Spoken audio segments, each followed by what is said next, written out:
Hello दोस्तों, welcome back to progressing point. तो friends, कैसे हो? आई होप अच्छे होंगे और अपनी पढ़ाई कर रहे होंगे। देखो यार, ये तो है कि थोड़ी चीज़ें ऐसी चल रही हैं कि लोग कंफ्यूज्ड हैं, या फिर एग्ज़ाम होगा नहीं होगा, कब होगा, इलेक्शन बाद होगा या इलेक्शन पहले होगा। बट ये सब तो सेकेंडरी चीज़ें हैं। हम लोगों को तो पढ़ना ज़रूरी है और पढ़ना पड़ेगा भी, क्योंकि जॉब जो लेना है। तो चलो पढ़ने के लिए शुरू करते हैं। वैसे तो मैं पढ़ ली हूँ, बट मैं रिवीज़न कर रही हूँ इसका। ये जो 8 का है, सामाजिक विज्ञान हमारे अतीत, जो कि कक्षा 8 का है। तो चलो रिवीजन करते हैं।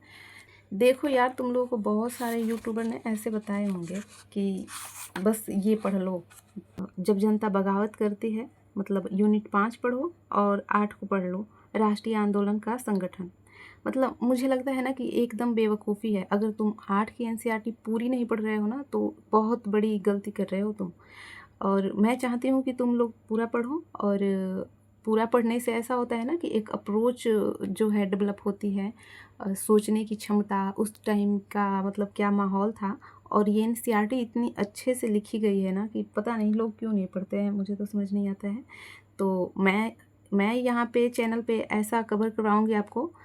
प्रारंभिक कथन कब और कैसे, मुझे नहीं लगता कि ये करवाना चाहिए, बट अगर तुम लोगों के पास एनसीईआरटी है तो इसे पढ़ लेना, अच्छा है। मैं इसे नहीं पढ़ाऊँगी, पहला नहीं पढ़ाऊँगी, बट मैं दूसरा, तीसरा, चौथा, पाँचवा, छठा और सत्ता, अट्ठा, इन सबको पढ़ाऊँगी यहीं पे। और ख़ुद भी पढ़ूँगी, सीखूँगी, तुम लोगों को भी सिखाऊँगी। तो चलो वीडियो शुरू करते हैं बिना किसी टाइम वेस्ट के। ऑब्वियसली टाइम किसी के पास नहीं है, तो मैं इसे छोटे छोटे पार्ट्स में देने की सोच रही हूँ। अब देखती हूँ कि कितना टाइम लगता है।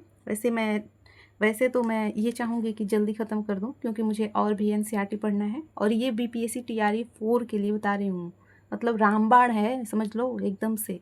तो पढ़ो, या फिर देखना है तो देखो। वैसे तो ये ऑडिबल में भी सुन सकते हो, सुनने में भी ठीक है, बट देखोगे तो ऐसा है ना कि दिमाग में इमेज क्रिएट होती है, बनती है, तो ये सही होता है और चीज़ें ज़्यादा देर तक दिमाग में रहती है। तो चलो शुरू करते हैं। और ये रहा हमारा यूनिट 2, व्यापार से साम्राज्य तक कंपनी की सत्ता स्थापित होती है। मैं चाहूँगी कि तुम लोग यूनिट पहला भी पढ़ो, बट मैं नहीं पढ़ाने वाली हूँ, क्योंकि एग्ज़ाम पास है और पता नहीं कभी ये एग्ज़ाम करा लें, तो इसलिए मैं उसको अवॉइड कर रही हूँ। लेकिन मैं इसे अवॉइड नहीं करूँगी, क्योंकि सबको पता है, और नहीं पता है तो जान लो कि ये बहुत ज़रूरी है, तभी मैं पढ़ रही हूँ। तो तुम्हें भी बता रही हूँ, और तुम्हें पढ़ना चाहिए, क्यों, इसलिए। चलो अब शुरू करते हैं। मुग़ल बादशाहों में औरंगज़ेब आखिरी शक्तिशाली बादशाह थे।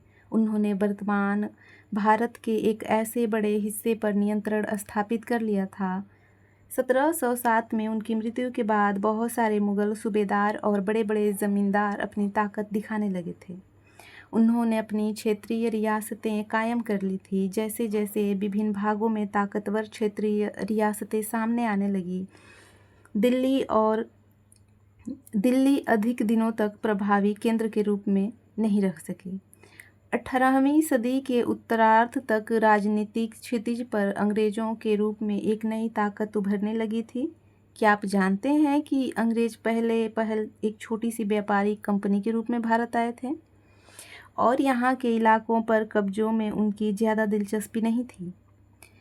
तो फिर ऐसा क्या हुआ कि एक दिन वे इस विशाल साम्राज्य के स्वामी बन बैठे? इस अध्याय में आप देखेंगे कि यह कैसे हुआ। यहाँ पे देखो, उस टाइम के कुछ फ़ोटो वोटो लगा दिए हैं। वैसे ये बहुत, हर एक फ़ोटो के पीछे कुछ ना कुछ मतलब है, और बहुत बड़ा मतलब है, तभी ये लोग लगाए हैं। तो इसे अवॉइड करते हूँ और आगे बढ़ते हूँ। पूर्व में ईस्ट इंडिया कंपनी का आना। सन 1600 में ईस्ट इंडिया कंपनी ने इंग्लैंड की महारानी एलिजाबेथ प्रथम से चार्टर अर्थात इजाज़तनामा हासिल कर लिया, जिससे कंपनी को पूरब से व्यापार करने का एकाधिकार मिल गया। इस इजाज़तनामे का मतलब यह था कि इंग्लैंड की कोई और व्यापारी कंपनी इस इलाके में ईस्ट इंडिया कंपनी से होड़ नहीं कर सकती थी। इस चार्टर के सहारे कंपनी समुद्र पार जाकर नए इलाकों को खंगाल सकती थी। वहाँ से सस्ती कीमतों पर चीज़ें खरीद कर उन्हें यूरोप में ऊंची कीमत पर बेच सकती थी। कंपनी को दूसरी अंग्रेज व्यापारी कंपनियों से प्रतिस्पर्धा का कोई भय नहीं था। उस जमाने में वाणिज्य कंपनियां मोटे तौर पर प्रतिस्पर्धा से बचकर ही मुनाफा कमा सकती थीं। अगर कोई प्रतिस्पर्धी न हो तब भी वे सस्ती चीज़ें खरीद कर उन्हें ज़्यादा कीमत पर बेच सकती थीं।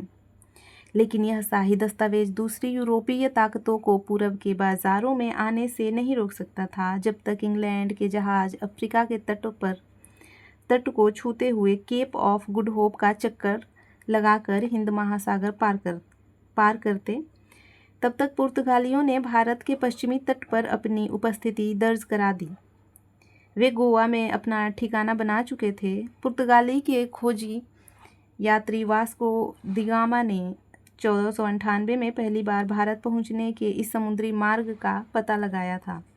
17वीं शताब्दी की शुरुआत तक डच भी हिंद महासागर में व्यापार की संभावनाएं तलाशने लगे थे। कुछ ही समय बाद फ्रांसीसी व्यापारी भी सामने आ गए। समस्या यह थी कि सारी कंपनियां एक ही जैसी चीज़ें ही खरीदना चाहती थी। यूरोप में बाज़ारों में भारत के बने बारीक सूती कपड़े और रेशम की ज़बरदस्त मांग थी। इसके अलावा काली मिर्च, लौंग, इलायची और दालचीनी की भी ज़बरदस्त मांग रहती थी। यूरोपीय कंपनियों के बीच इस बढ़ती प्रतिस्पर्धा से भारतीय बाज़ारों में इन चीज़ों की कीमतें बढ़ने लगी और उनसे मिलने वाला मुनाफा गिरने लगा। अब इन व्यापारिक कंपनियों के फलने फूलने का यही एक रास्ता था कि वे अपनी प्रतिस्पर्धी कंपनियों को ख़त्म कर दें। लिहाजा बाज़ारों पर कब्ज़ों की इस होड़ ने व्यापारी कंपनियों के बीच लड़ाइयाँ शुरू कर दी। 17वीं और 18वीं सदी में जब भी मौका मिलता, कोई सी एक कंपनी किसी दूसरी कंपनी के जहाज़ डुबो देती, रास्ते में रुकावटें खड़ी कर देती और माल लदे जहाज़ों को आगे बढ़ने से रोक देती। यह व्यापार हाथियों की मदद से चल रहा था और व्यापारिक चौकियों को किलेबंदी के जरिए सुरक्षित रखा जाता था। अपनी बस्तियों को किलेबंद करने और व्यापार से मुनाफा कमाने के इन कोशिशों के कारण स्थानीय शासकों से भी टकराव होने लगे। इस प्रकार व्यापार और राजनीति को एक दूसरे से अलग रखना कंपनी के लिए मुश्किल होता जा रहा था। आइए देखें यह कैसे हुआ। ईस्ट इंडिया कंपनी बंगाल में व्यापार शुरू करती है। पहली इंग्लिश फैक्ट्री 1651 में हुगली नदी के किनारे शुरू हुई। फ्रेंड्स ना, मैं यहाँ एक चीज़ मेंशन करना चाहती हूँ। देखो, अगर ना जैसे यहाँ पे है ना कि पहली इंग्लिश फैक्ट्री 1651 में हुगली नदी के किनारे शुरू हुई थी, मतलब ये की पॉइंट है और इसे ना याद करना पड़ेगा। मतलब मैं ये कहना चाहती हूँ ना कि ये फैक्ट है और क्वेश्चन ऐसे ही बनते हैं, जैसे पूछ लेगा एग्ज़ाम में कि पहली इंग्लिश फैक्ट्री कहाँ पे लगाई गई थी, मतलब फिर किस नदी के किनारे या फिर किस राज्य में, तो आप लोगों को बताना होगा कि ये हुगली नदी के किनारे था। और अगर सन भी पूछ लेगा तो वहाँ पे बताना पड़ेगा, मतलब टिक करना पड़ेगा कि 1661 में। तो ऐसे ना मैं अंडरलाइन या फिर ऐसे इसको कलर नहीं कर रही हूँ, हाईलाइट नहीं कर रही हूँ, मैं बस ऐसे ही पढ़ती जा रही हूँ। तो ये सब देख लेना आप, आपको जो भी की पॉइंट लगे तो ऐसे ही आप लिखते रहना। अब मैं आगे बढ़ती हूँ। कंपनी के व्यापारी यहीं से अपना काम चलाते थे। इन व्यापारियों को उस ज़माने में फैक्टर कहा जाता था। इस फैक्ट्री में वेयर हाउस था जहां निर्यात होने वाली चीज़ों को जमा किया जाता। यहीं पर उनके दफ्तर थे जिनमें कंपनी के अफसर बैठते थे। जैसे जैसे व्यापार फैला, कंपनी ने सौदागारों और व्यापारियों को फैक्ट्री के आसपास आकर बसने के लिए प्रेरित किया। 1696 तक कंपनी ने इस आबादी के चारों तरफ एक किला बनाना शुरू कर दिया था। 2 साल बाद उनसे मुगल अफसरों को रिश्वत देकर 3 गांवों की ज़मींदारी भी खरीद ली। इनमें से एक गांव कालीकत्ता था जो बाद में कलकत्ता बना। अब इसे कोलकाता कहा जाता है। देखो फ्रेंड्स, यहाँ भी एक फैक्ट है, पहले कालीकत्ता गांव था, फिर बाद में कलकत्ता बना, अब इसे कोलकाता कहा जाता है। तो देखो, अब आगे बढ़ते हैं। कंपनी ने मुगल सम्राट औरंगजेब को इस बात के लिए भी तैयार कर लिया कि वह कंपनी को बिना शुल्क चुकाए व्यापार करने का फरमान जारी कर दे। कंपनी ज़्यादा से ज़्यादा रियासतें हासिल करने और पहले से मौजूद अधिकारियों का ज़्यादा से ज़्यादा फ़ायदा उठाने में लगी हुई थी। उदाहरण के लिए औरंगजेब के फरमान से केवल कंपनी को ही शुल्क एवं व्यापार का अधिकार मिला था। कंपनी के जो अफसर निजी तौर पर व्यापार चलाते थे उन्हें यह छूट नहीं थी, लेकिन उन्होंने भी शुल्क चुकाने से इनकार कर दिया। इससे बंगाल में राजस्व वसूली बहुत कम हो गई। ऐसे में भला बंगाल के नवाब मुर्शिद कुली खान विरोध क्यों न करते।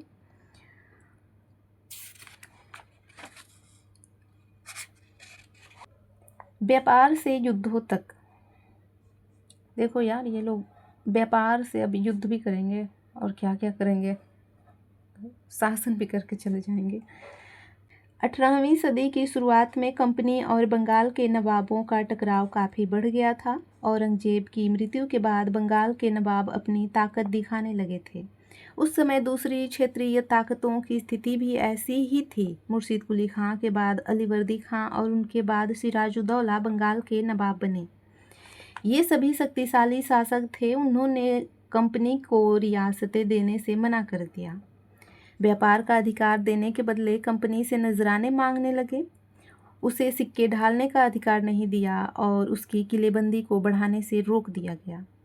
कंपनी पर धोखाधड़ी का आरोप लगाते हुए उन्होंने दलील दी कि उसकी वजह से बंगाल सरकार की राजस्व वसूली कम होती जा रही है और नवाबों की ताकत कमज़ोर पड़ रही है। कंपनी टैक्स चुकाने को तैयार नहीं थी। उसके अफसरों ने अपमानजनक चिट्ठियां लिखी और नवाबों व उनके अधिकारियों को अपमानित करने का प्रयास किया। कंपनी का कहना था कि स्थानीय अधिकारियों की बेतुकी बातों से कंपनी का व्यापार तबाह हो रहा है। व्यापार तभी फल फूल सकता है जब सरकार शुल्क हटा ले। कंपनी को इस बात का भी यकीन था कि अपना व्यापार फैलाने के लिए उसे अपनी आबादी बढ़ानी होगी, गांव खरीदने होंगे और किलों का पुनर्निर्माण करना होगा। ये टकराव दिनों दिन गंभीर होते गए। अंततः इस टकराव की परिणति पलासी के प्रसिद्ध युद्ध के रूप में हुई। यहाँ पे दिया है पलासी का युद्ध। 1756 में अलीवर्दी खां की मृत्यु के बाद सिराजुद्दौला बंगाल के नवाब बने। कंपनी को सिराजुद्दौला की ताकत से काफ़ी भय था। सिराजुद्दौला की जगह कंपनी एक ऐसा कठपुतली नवाब चाहती थी जो उसे व्यापारिक रियायतें और अन्य सुविधाएं आसानी से देने में आनाकानी न करे। कंपनी ने प्रयास किया कि सिराजुद्दौला के प्रतिद्वंदियों में से किसी को नवाब बना दिया जाए। कंपनी को कामयाबी नहीं मिली। जवाब में सिराजुद्दौला ने हुक्म दिया कि कंपनी अपने राज्य के राजनीतिक मामलों में टांग अड़ाना बंद कर दे, किलेबंदी रोके और बाकायदा राजस्व चुकाए। जब दोनों पक्ष पीछे हटने को तैयार नहीं हुए तो अपने 30,000 सिपाहियों के साथ नवाब ने कासिम बाजार में स्थित इंग्लिश फैक्ट्री पर हमला बोल दिया। नवाब की फौजों ने कंपनी के अफसरों को गिरफ्तार कर लिया, गोदाम पर ताला डाल दिया, अंग्रेजों के हथियार छीन लिए और अंग्रेजी जहाज़ों को घेरे में ले लिया। इसके बाद नवाब ने कंपनी के कलकत्ता स्थित किले पर कब्जे के लिए उधर का रुख किया। कलकत्ता के हाथ से निकल जाने की खबर सुनने पर मद्रास में तैनात कंपनी के अफसरों में भी रॉबर्ट क्लाइव के नेतृत्व में सेनाओं को रवाना कर दिया।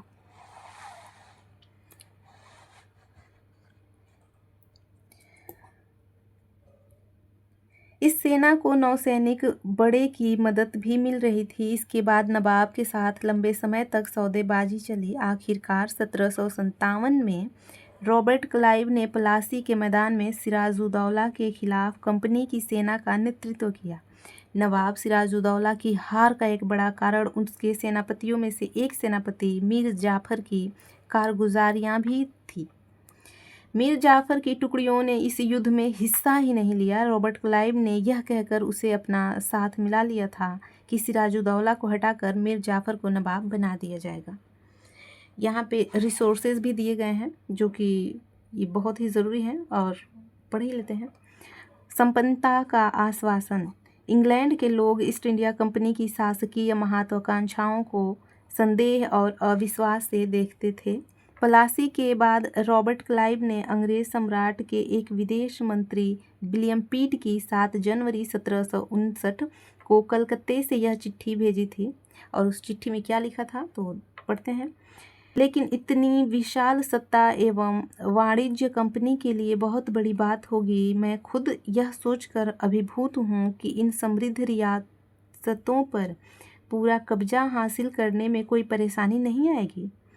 अब मैं यह फैसला आप पर छोड़ता हूँ कि क्या सालाना 20 लाख स्टर्लिंग की आमदनी और 3 प्रांतों का कब्जा कोई ऐसी चीज़ है जिस पर इतना शोर मचाना उचित है। ये देखो गाइस, सिराजुद्दौला। मैं तो पिक्चर ही देखने लगती हूँ।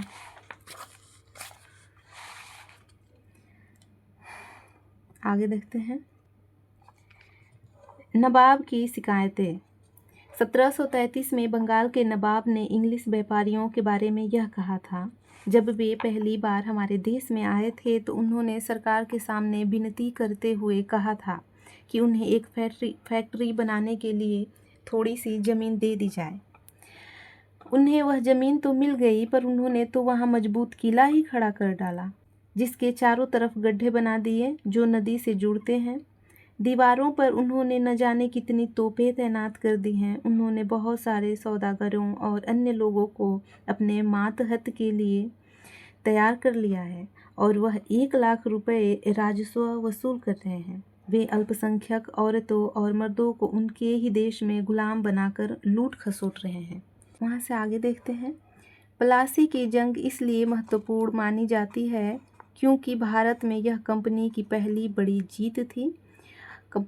प्लासी की जंग के बाद सिराजुद्दौला को मार दिया गया और मीर जाफ़र नवाब बना। कंपनी अभी भी शासन की जिम्मेदारी संभालने को तैयार नहीं थी। उनका मूल उद्देश्य तो व्यापार को फैलाना था। अगर यह काम स्थानीय शासकों की मदद से बिना लड़ाई के ही किया जा सकता था तो किसी राज्य को सीधे अपने कब्जे में लेने की क्या ज़रूरत थी।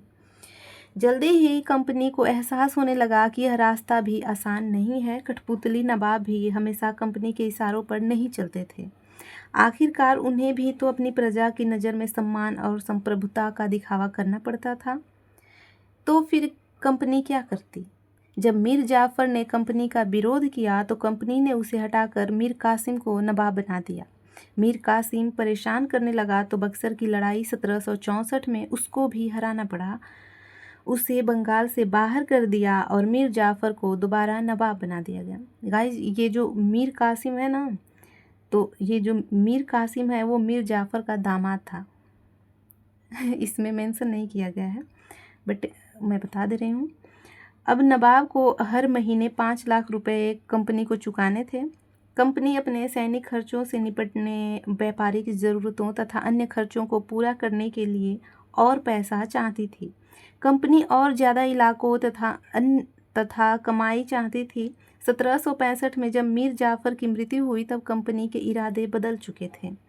कठपुतली नवाबों के साथ अपने खराब अनुभवों को देखते हुए क्लाइव ने ऐलान किया कि अब हमें खुद ही नवाब बनना पड़ेगा। आखिरकार 1765 में मुगल सम्राट ने कंपनी को ही बंगाल प्रांत का दीवान नियुक्त कर दिया। दीवानी मिलने के कारण कंपनी को बंगाल के विशाल राजस्व संसाधनों पर नियंत्रण मिल गया था। इस कंपनी की एक पुरानी समस्या हल हो गई। जब 1765 का जो युद्ध हुआ था ना, इसमें तीनों की सेना मिल के युद्ध करी थी। अवध, ये क्या कहते हैं, अवध का नवाब था और बंगाल का नवाब था, और एक आप बताइए कमेंट में कि किसका नवाब था। मतलब 3 लोग मिले थे अंग्रेज़ों को हराने के लिए, तीनों लोग हारे। उसके बाद देखो, बंगाल, बिहार और उड़ीसा की जो दीवानी थी ना, वो अंग्रेज़ों को मिल गई थी। तो अब यहाँ से देखते हैं। 18वीं सदी की शुरुआत से ही भारत के साथ अन्य व्यापार बढ़ता जा रहा था, लेकिन उसे भारत में ज़्यादातर चीज़ें ब्रिटेन से लाए गए सोने और चांदी के बदले में खरीदनी पड़ती थी। इसकी वजह ये थी कि उस समय ब्रिटेन के पास भारत में बेचने के लिए कोई भी चीज़ नहीं थी। प्लासी के जंग के बाद ब्रिटेन से सोने की निकासी कम होने लगी और बंगाल की दीवानी मिलने के बाद तो ब्रिटेन से सोना लाने की ज़रूरत ही नहीं रही। अब भारत से होने वाली आमदनी के सहारे ही कंपनी अपने खर्चे चला सकती थी। इस कमाई से कंपनी भारत में सूती और रेशमी कपड़ा खरीद सकती थी।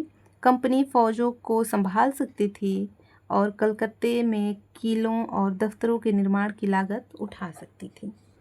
कंपनी के अफसर नवाब बन बैठे। नवाब बनने का क्या मतलब था? इसका मतलब यह था कि कंपनी के पास अब सत्ता और ताकत थी, लेकिन उसके कुछ और भी फ़ायदे थे। कंपनी का हर कर्मचारी नवाबों की तरह जीने का ख्वाब देखने लगा था।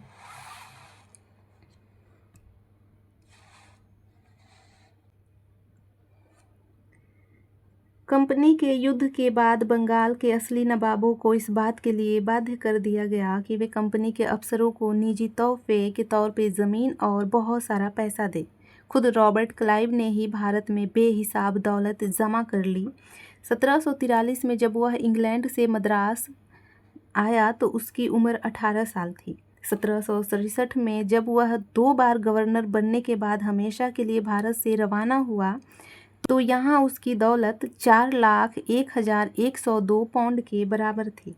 दिलचस्प बात यह है कि गवर्नर के अपने पूरे कार्यकाल में उसे कंपनी के भीतर फैले भ्रष्टाचार को ख़त्म करने का काम सौंपा गया था। मतलब देख रहे हो, उस इंसान के पास इतने पैसे हैं जो कंपनी का भ्रष्टाचार मिटाने के लिए आया हो या कंपनी के भ्रष्टाचार की जांच कर रहा हो, और भाई खुद ही भ्रष्ट बन गया हो। बताओ, मतलब ये कम राशि नहीं है, देख रहे हो उस ज़माने में। लेकिन 1772 में ब्रिटिश संसद में उसे खुद भ्रष्टाचार के आरोपों में अपनी सफाई देनी पड़ी। जब यहाँ से वो गया था ना ब्रिटेन में, तो वहाँ पे संसद में उसके विरोध में महाभियोग लाया गया था। अब आगे देखो, सरकार को उसकी अकूत संपत्ति के स्रोत संदेहास्पद लगने लग रहे थे। उसे भ्रष्टाचार आरोपों से बरी तो कर दिया गया, लेकिन 1774 में उसने आत्महत्या कर ली। ऐसे ही मरेंगे अंग्रेज। मतलब देख रहे हो, कोई आत्महत्या से मरेगा, कोई गोली से मरेगा, कोई पागल होकर मरेगा। चलो टॉपिक पे आते हैं। कंपनी के सभी अफसर क्लाइव की तरह दौलत इकट्ठा नहीं कर पाए। बहुत सारी बीमारियों और लड़ाइयों के कारण कम उम्र में ही मौत का निवाला बन गए। इसके अलावा उन सभी को भ्रष्ट और बेईमान मानना भी सही नहीं होगा। उनमें से बहुत सारे अफसर साधारण परिवार से आते थे। देखो भाई, यहाँ पे मतलब ना सामाजिक जीवन से अगर देखा जाए तो मिडिल क्लास से ही लोग आते थे। मतलब लोग भर्ती हुए, जॉब हुई, कोई भी खुशी खुशी आएगा कि चलो भाई जॉब हुई, किसी दूसरे देश में जाना है, कमाना है, पैसे आएंगे थोड़े बहुत। तो ये नहीं है कि बहुत बड़े अमीर लोग थे ये लोग भी, नहीं, वैसा नहीं था। तो इसीलिए हर कोई चाहता है कि मैं अमीर हूँ, हर कोई चाहता है मेरे पास पैसे आएँ। तो ये जो रॉबर्ट क्लाइव है ना, इसके पास इतने पैसे थे कि इसको देखकर हर कोई, मतलब हर कोई जो भी आता था ना, वो चाहता था कि मैं भी इसके जितना अमीर बन के जाऊँ यहाँ से। बट सब तो बन नहीं सकते। अब फिर से आओ पॉइंट पे देखते हैं। उनकी सबसे बड़ी इच्छा बस यही थी कि वे भारत में ठीक ठाक पैसा कमाएं और ब्रिटेन लौटकर आराम की ज़िंदगी बसर करें। जो जीते जी धन लेकर वापस लौट गए, उन्होंने वहाँ आलीशान जीवन जिया। उन्हें वहाँ के लोग नवाब कहते थे। देख रहे हो, नवाब शब्द कहाँ से आया है? यह भारतीय शब्द नवाब का ही अंग्रेजी संस्करण बन गया था। उन्हें लोग अक्सर नए अमीरों और सामाजिक हैसियतों में रातों रात ऊपर उठने वाले लोगों के रूप में देखते थे। नाटकों और कार्टूनों में उनका मजाक उड़ाया जाता था। भाई मजाक तो बनेगा ही, रातों रात अमीर होते हैं लोग, तो क्या ही कर सकते हैं। देखो मैं आगे आगे बता दे रही हूँ ना, क्योंकि मैं पढ़ ली हूँ, तुम लोग भी पढ़ो। कंपनी का फैलता शासन। यदि हम 1757 से 1857 के बीच ईस्ट इंडिया कंपनी के द्वारा भारतीय राज्यों पर कब्जे की प्रक्रिया को देखें तो कुछ महत्वपूर्ण बातें सामने आती हैं। किसी अनजान इलाके में कंपनी ने सीधे सैनिक हमला प्रायः नहीं किया। उसने किसी भी भारतीय रियासत का अधिग्रहण करने से पहले विभिन्न राजनीतिक, आर्थिक और कूटनीतिक साधनों का इस्तेमाल किया। बक्सर की लड़ाई 1764 के बाद कंपनी ने भारतीय रियासतों में रेजिडेंस तैयार कर दिए। ये कंपनी के राजनीतिक या व्यावसायिक प्रतिनिधि होते थे। उनका काम कंपनी के हितों की रक्षा करना और उन्हें आगे बढ़ाना था। रेजिडेंट के माध्यम से कंपनी के अधिकारी भारतीय राज्यों के भीतर मामलों में भी दखल देने लगे थे। अगला राजा कौन होगा, किस पद पर किसको बिठाया जाएगा, इस तरह की चीज़ें भी कंपनी के अफसर ही तय करना चाहते थे। कई बार कंपनी ने रियासतों पर शासक संधि भी थोप दी। जो रियासत इस बंदोबस्त को मान लेती थी, उसे अपनी स्वतंत्र सेनाएं रखने का अधिकार नहीं था। मैं चाहती हूँ ये थोड़ा पढ़ देना, सुन लो। क्लाइव खुद को कैसे देखता था? संसद की एक समिति के सामने सुनवाई के दौरान क्लाइव ने कहा था कि प्लासी की लड़ाई के बाद उसे जबरदस्त संयम का परिचय दिया। उस स्थिति की कल्पना कीजिए जहां प्लासी की जीत ने मुझे लाकर खड़ा कर दिया था। एक ताकतवर राजा मेरे इशारों पर चल रहा था, एक संपन्न शहर मेरी दया पर था। उसके सबसे दौलतमंद महाजन मेरी एक एक मुस्कुराहट के लिए एक दूसरे की गिरेबान खींच रहे थे। मैं ऐसे खजानों के बीच से गुजरा था जो सिर्फ मेरे लिए खुले हुए थे। एक तरफ सोना और दूसरी तरफ जवाहरात थे। अध्यक्ष महोदय, मैं अपने इस संयम को देखकर खुद हैरान हूँ। मतलब वो वहाँ के संसद में सफाई दे रहा है भाई, कि जिस तरह से मेरे सामने एक बड़ा देश का राजा घुटने टेक दिया हो, उसकी प्रजा मेरी दया की भूखी हो, और मैं जिसको देख लूँ मतलब समझ रहे हो, जिस पे देख लूँ और मुस्कुरा दूँ, सत्ता उसकी हो जाएगी या फिर वो मेरे प्रसाद पर्यंत्र रहेगा। मतलब समझ रहे हो, यहीं से पड़ रही है गुलामी की नींव। आगे देखते हैं।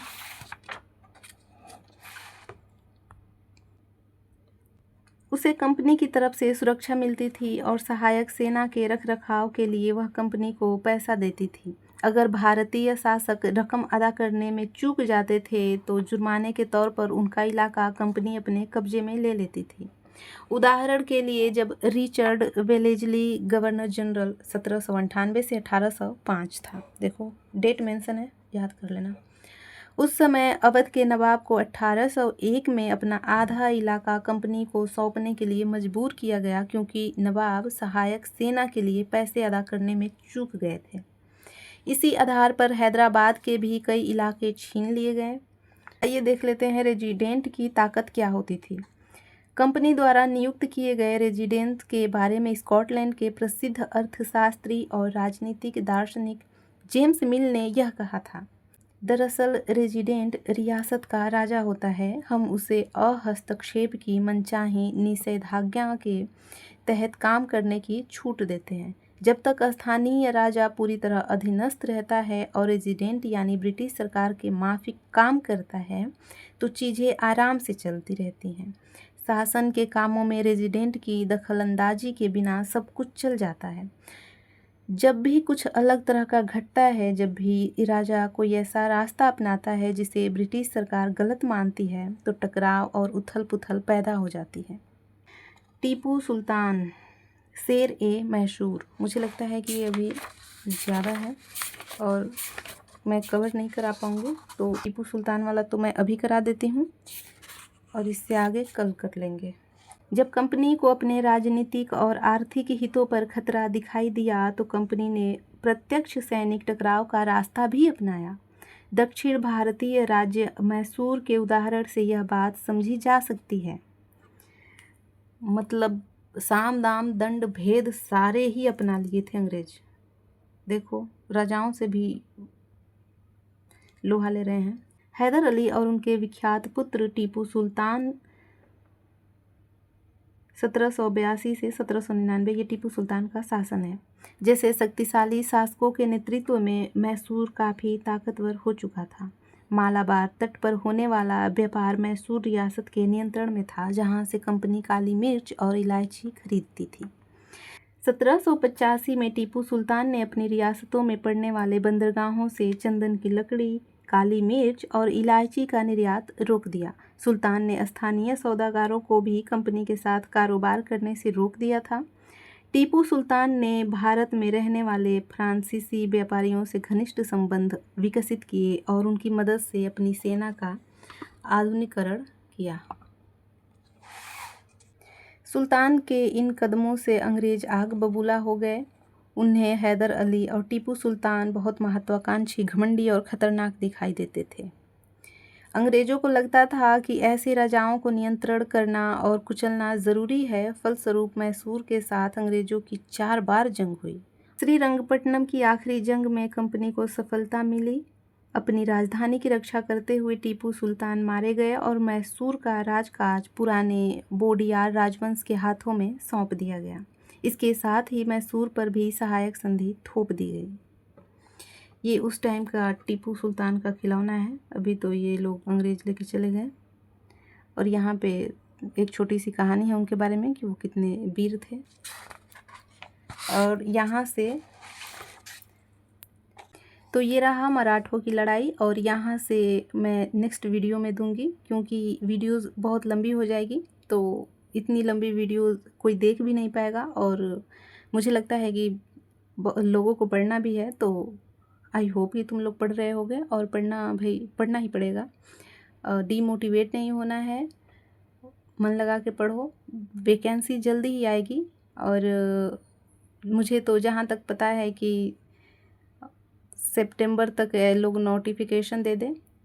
ये देखो बिहार सरकार पे भी ना ये प्रेशर है कि मतलब उसको एग्ज़ाम कराने हैं। बस ये स्टेट वालों का थोड़ा ये है कि अब ये लोग भी स्टेट मांग रहे हैं, तो स्टेट की मांग करने के बाद ऐसा होगा कि स्टेट तो आ जाएगा, बट बीपीएससी टीआरई 4 जो है लेट हो जाएगा। तो देखते हैं क्या होगा। बस डीमोटिवेट नहीं होना है, पेशेंस रखना है, बहुत ज़रूरी है, और